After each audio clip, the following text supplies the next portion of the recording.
The world has witnessed the rise and fall of the mighty empires since time immemorial. India has also experienced the same fate for the first time under the rule of the mighty Mauryan kings.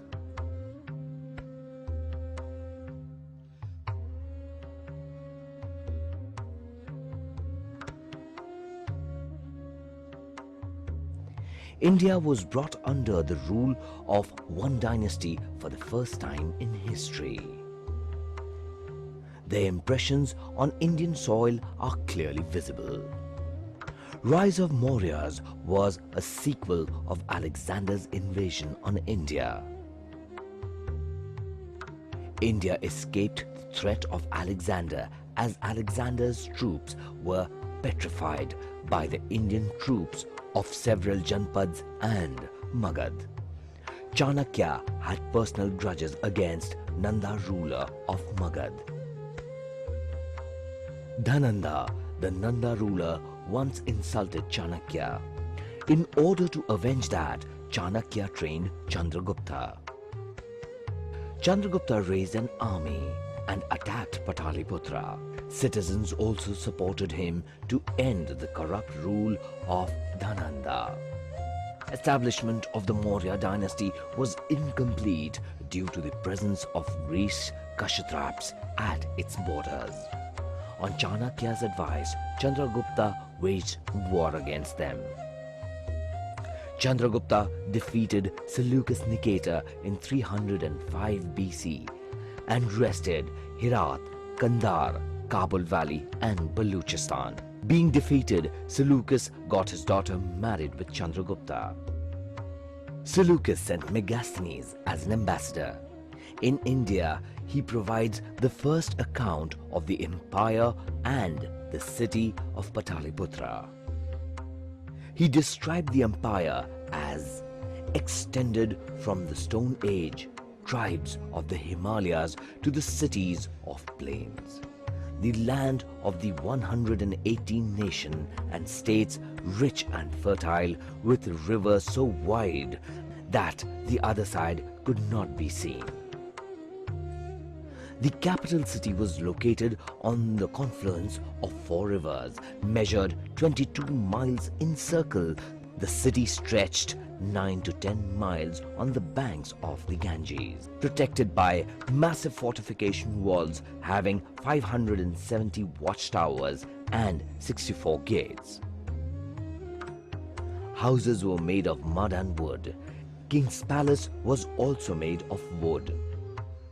The army consisted of more than 6 lakh men.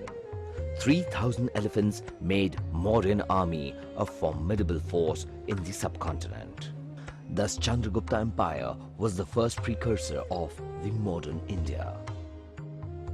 The emperor abdicated the throne after embracing Jainism and left to Shravanbelagola in Karnataka.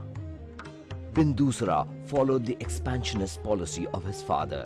He expanded the kingdom in the south but failed to suppress Kalinga. He appointed his sons as governors of the province. Prince Ashoka was appointed in Ujjain.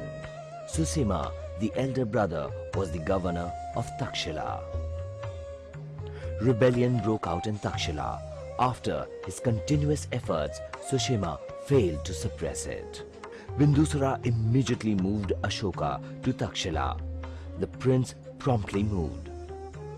Ashoka proved himself equally to the task and suppressed the rebellion. 273 BC, Bindusara breathed his last. He was succeeded by the king who came to be known as Beloved of God. He was none other than King Ashoka. The warrior prince occupies the throne of Pataliputra.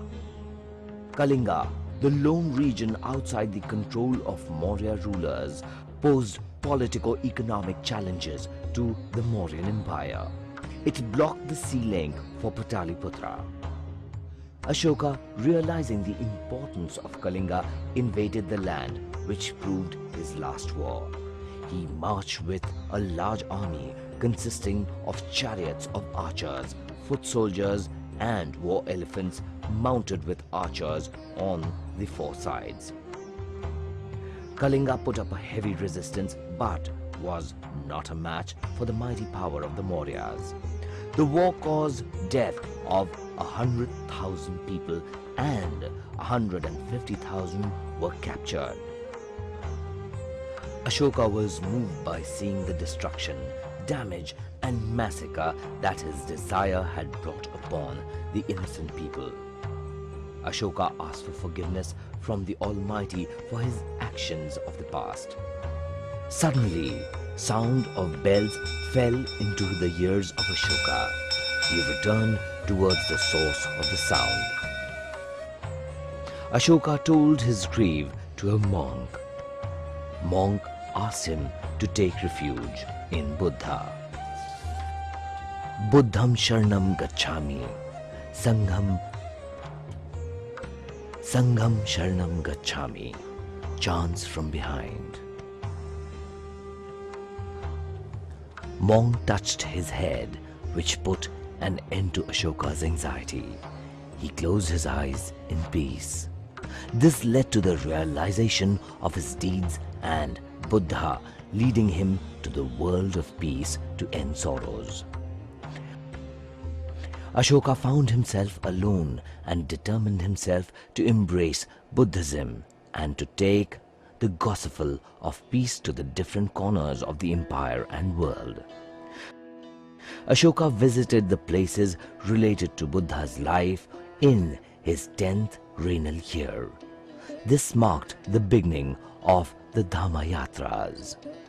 Ashoka appointed Dhamma Mahamatras to popularize Dhamma, instructed revenue officials to visit villages every 5 years to preach the gospel. In pursuance of Dhamma policy, he engraved his message on rocks and erected magnificent pillars. These edicts are valuable source to know him. In order to spread Buddhist ideas, Ashoka sent his Dhamma Matras to foreign lands. He sent his son Mahendra and daughter Sanghamitra to Sri Lanka for the same purpose. The importance of peace felt by Ashoka is given due respect by the Indian government after independence. Thus, lion capital of Sarnath pillar became the national emblem of India and the Dharma Chakra is engraved on the central position in the Indian flag.